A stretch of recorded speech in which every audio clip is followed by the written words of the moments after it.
欢迎收听奔奔小剧场，我是奔奔，一起在奇幻故事里冒险吧。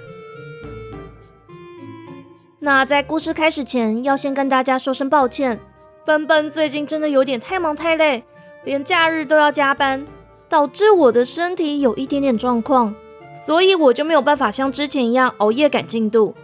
那前几天呢，我也临时在 Facebook 和 Instagram 上面发了公告，要延后2天上架故事。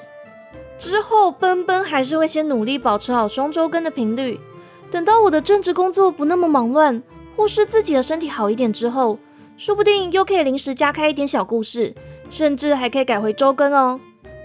好，那就再让我前情提要一下。上一集说到，银花骑士团的大将军克纳丁答应乌拉德的请求，要协助那不勒斯的大公主渊羽到迷雾森林里寻找2个世界的结界。他们会顺利找到吗？他们在迷雾森林里面还会有什么样的冒险旅程呢？今天的故事就开始咯。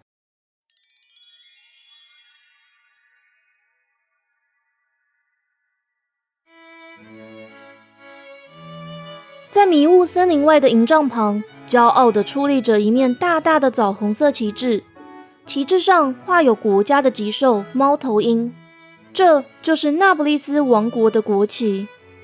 在渐渐透出云层的日光里，守夜的骑士敲响了营地中央的钟，一位位身着银闪闪盔甲的骑士伴随着钟声，拉开绣着银色花朵的门帘，纷纷走出自己的营帐。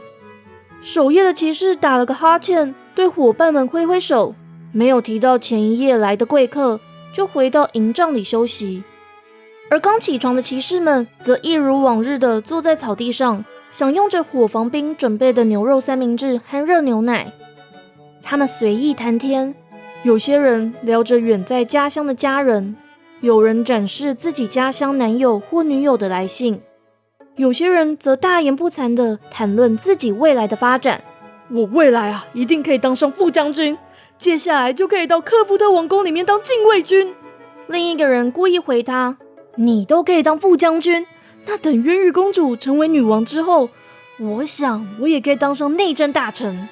一名俊俏的黑发青年从右方的营帐走了出来，笑着加上这么一句，我说罗斯特，你要当内政大臣，应该要先把人文地理记熟一点吧。被称作罗斯特的骑士放下杯子，3步并作2步的走到青年身旁，厚重的手掌就要用力的往他身上一拍。乌拉德，你什么时候回来的？这次的任务也去太久了吧？乌拉德灵巧的往旁边一闪，罗斯特的大手就拍中了营帐的门帘，却好像拍到了什么，发出啪的一声。罗斯特困惑的往后退了几步，抓了抓满是胡渣的厚实下巴，谁在里面啊？但当他一看到走出营帐外的人，就倒抽了一口气。卢娜大人，你怎么在这里啊？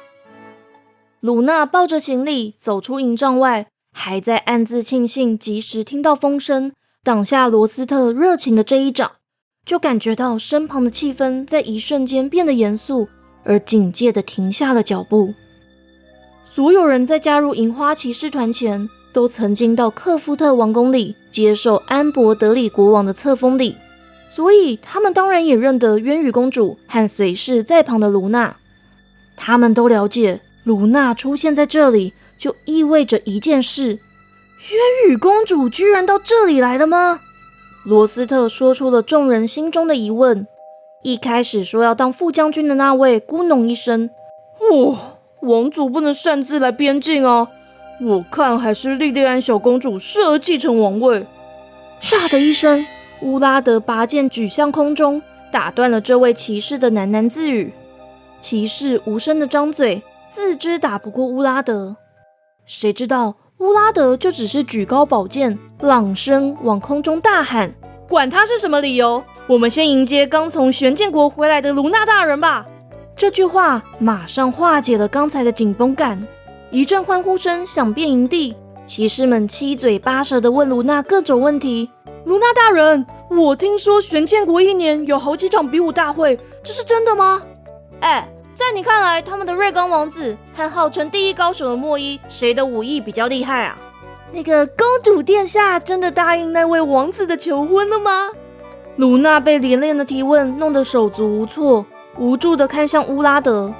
乌拉德大步走到火房冰旁，要了2杯热牛奶，笑着举杯说：“各位，我们一起吃早餐吧！”众人一听，就对着卢娜到餐桌前坐了下来，送上了三明治和小点心。卢娜咳了几声，在乌拉德巧妙的引导下，开始说起了她和渊羽在玄剑国的经历。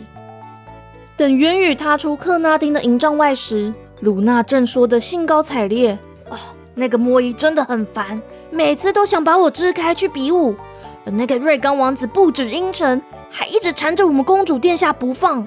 卢娜大人，公主殿下后来不也跟瑞刚王子谈定了贸易和撤兵的条件吗？而您也打赢了号称玄剑国第一高手的莫伊啊！”乌拉德这一接口，大伙儿看向卢娜的目光更是充满了崇拜之情。卢娜害臊的搔搔头，我们只是打成了平手，算是有护住了公主殿下的面子。才不只有这样，卢娜也算是为我们那不勒斯争光啦。所有骑士听到渊羽的声音，就唰的一声站了起来，对公主鞠躬致意。渊羽拎起淡紫色裙摆，笑着走过草地。克纳丁手叉腰，站在营帐前，大吼一声：“你们还在拖拖拉拉什么？出任务了！遵命！”大将军克纳丁这一吼，让所有骑士都站起身，别上佩剑，各自前去自己的任务地点。少数留守营地的骑士为渊羽和克纳丁准备桌椅和餐点。听到克纳丁说起了任务地点，有点讶异的瞪大眼睛，却又低下了头。克纳丁潇洒的翘起腿，重重放下水杯。公主殿下，就像刚才说的，进到森林之后，如果我说要跑，您一定要往回跑，不要一个人往大雾里面冲。再来，看到动物和树木，不可以和他们交谈，可能会有几百年前的魔力。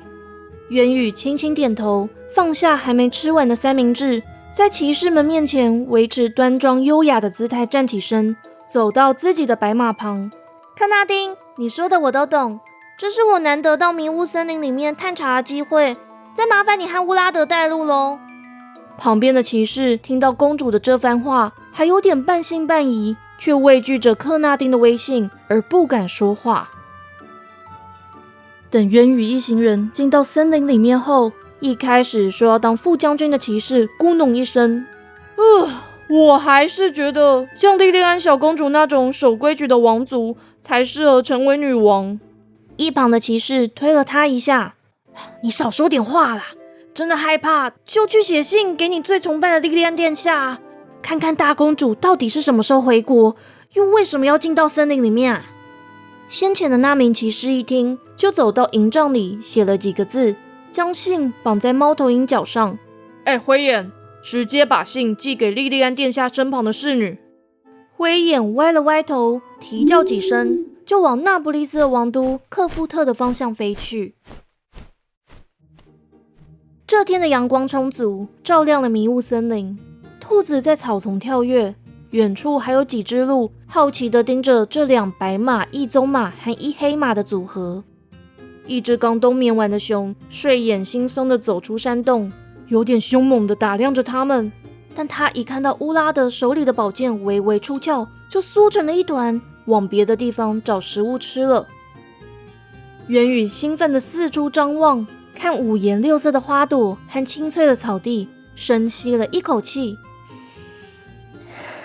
原来迷雾森林里面这么漂亮，之前来的时候怎么都灰蒙蒙的啊？其实这里好天气的时间比较多，只是刚好公主殿下来的时候都遇上了大雾。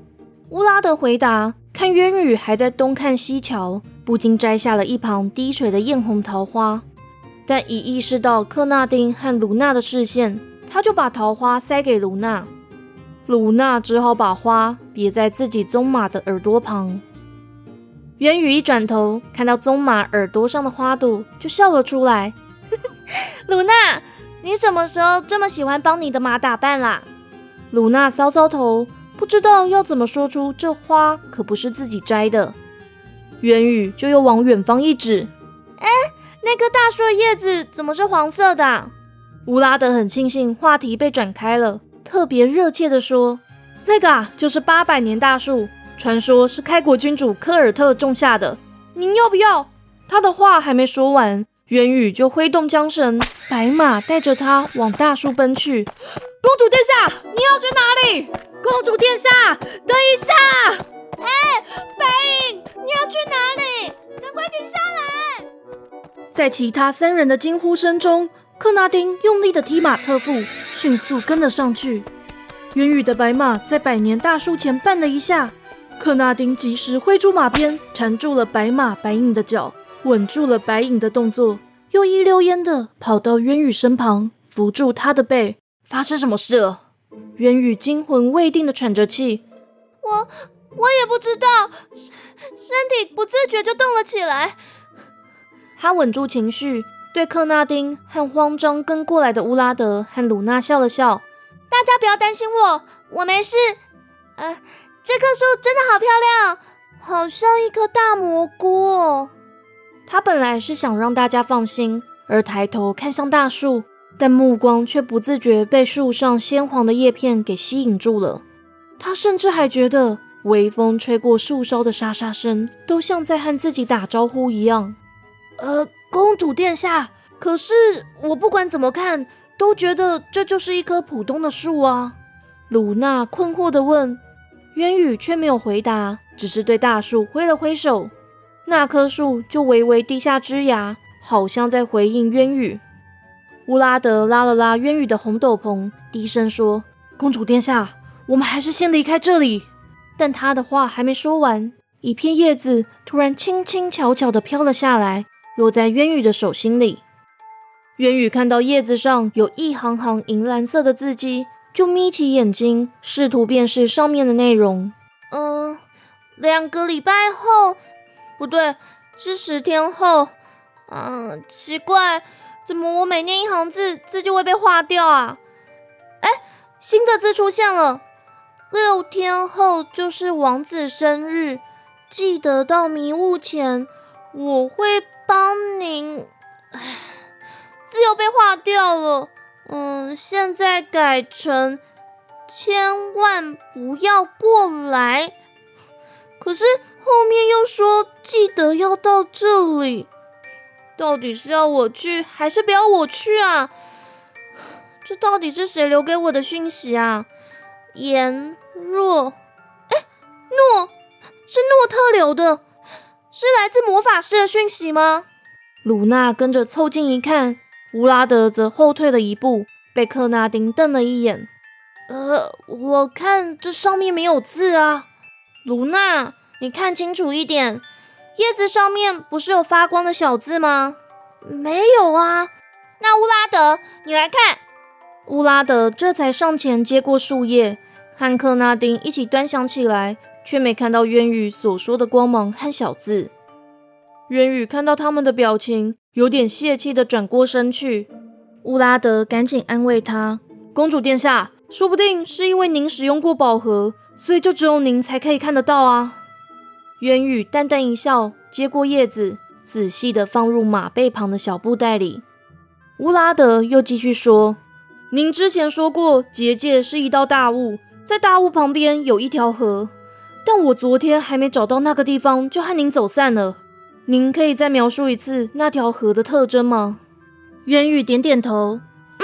那条河真的很奇怪，在某个地方的水流一分为2，往那不勒斯的方向是下坡，却越流越慢，而往大雾方向的流速却变得很快。我在猜，那应该是受到魔法的影响吧。克纳丁皱起眉头，看向乌拉德。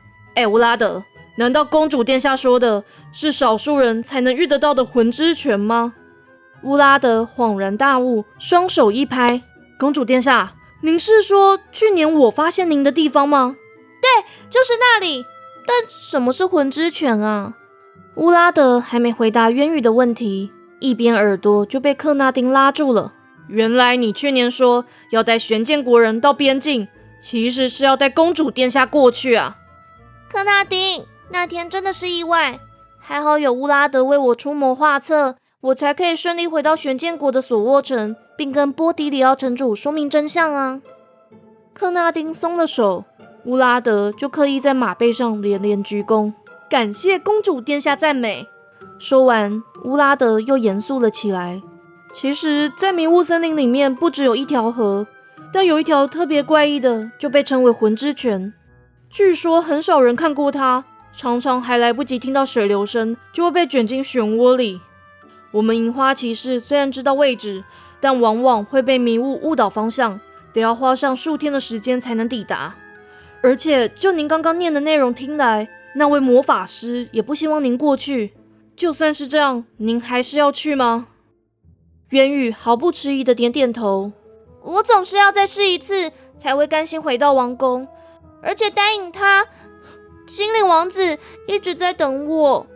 乌拉德一听，往太阳斜射的角度看了看，又观察四周的地形，最后指向了西南方。那条河应该在那里，我们走吧。他一说完，就命白马暗日快步往前走。卢娜也拍了拍自己的鬃马，紧跟在好友背后。渊羽正要跟上，克纳丁在后面叫住他：“公主殿下，请留步！您这几天已经打破了王族不得擅入迷雾森林的规定，如果之后遇到什么事，千万不可以自己扛下。”克纳丁，如果真的出了什么事，你和乌拉德就先走。而我也会想办法让卢娜脱离险境的。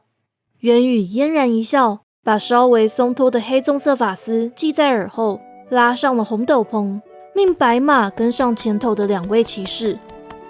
克纳丁看着渊羽远去的背影，觉得午后的阳光仿佛让公主全身散发着光辉。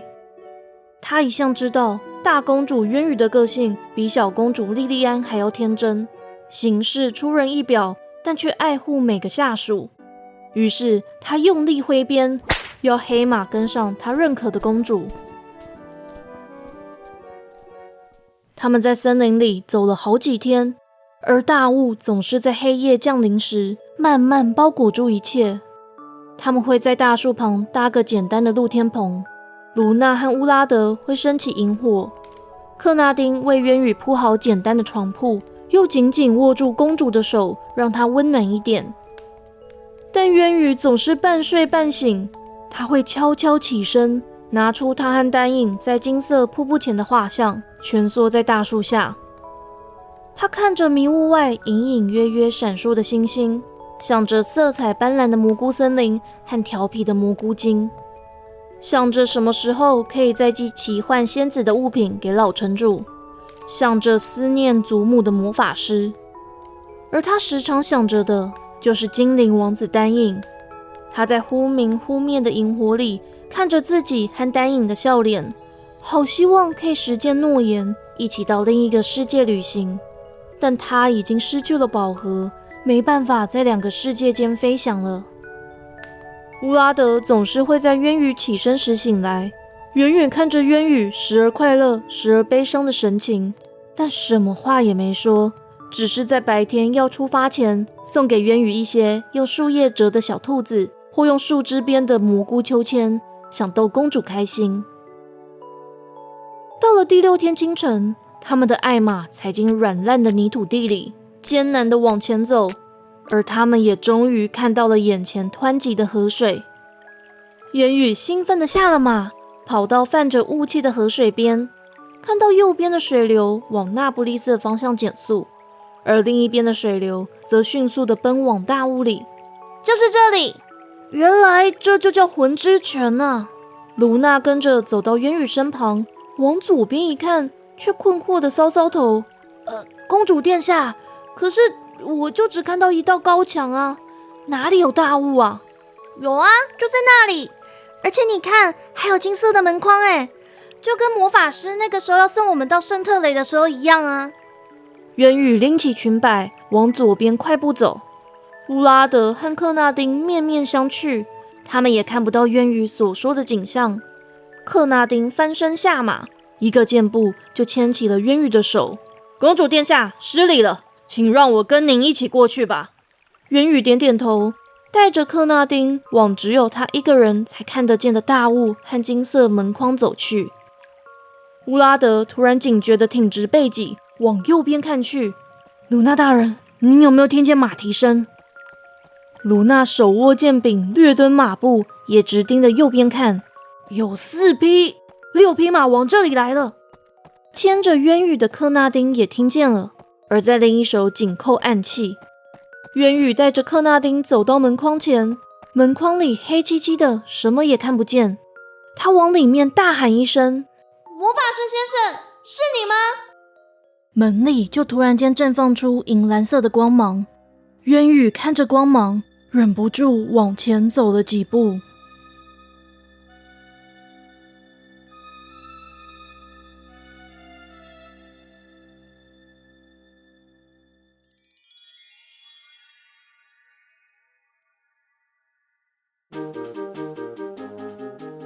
今天的故事就到这里结束喽。那道门框是通往另一个世界的通道吗？而又有谁骑着马往他们过来了呢？想知道后续，请记得订阅奔奔小剧场。那故事里面有提到，乌拉德在前一年的夏天遇到渊羽，可以听第32集失控的魔法宝盒和第33集不被相信但依然存在的蘑菇森林。那一样，想知道后续，请记得订阅奔奔小剧场。那奔奔也想要问问大家会比较希望我在节目里面把留言和名字念出来，还是希望我单纯在 Facebook 或 Instagram 上面回复留言呢？欢迎在 Podcast 平台和我的社群媒体上留言，告诉我你比较喜欢哪一种方式。还有对故事有任何的想法的话，也可以留言给我哦。如果喜欢故事，也欢迎小额赞助奔奔，或是选择我的赞助方案，就有机会得到喜欢的角色语音。那我们就一样2个礼拜后见，奔奔小剧场下回待续。